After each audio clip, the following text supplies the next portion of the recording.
është më fitimprurës muzika apo mësimdhënia? Të dyja e kanë vendin e vet. A ndjeni ndonjëherë më e vlerësuar nga publiku sesa nga institucionet? Ka publiku.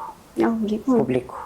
Publiku është i rëndësishëm. A mendoni se suksesi në muzikë sot varet më shumë nga talenti apo nga imazhi? Fatkeqësisht tash më tepër është nga imazhi, po mos themi ka nis pak shiqohet edhe talenti. Ka pasur raste ku jeni ndjerë e paragjikuar si grua? Po, ka pasur raste, fillimisht do me thënë kur kom fillu të këndoj ose të merrem me muzikë njerëzit wow, po çka do bësh, si do bësh, do me thënë paragjikimet kanë qenë ata.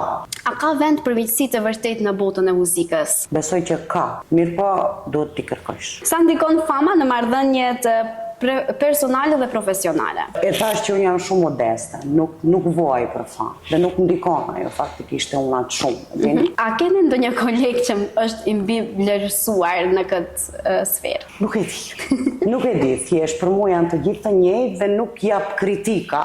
A e ndjeni ndonjëherë që nxënësit tuaj nuk e marrin seriozisht lëndën e muzikës? Në çdo orë. Edhe si reagon ti?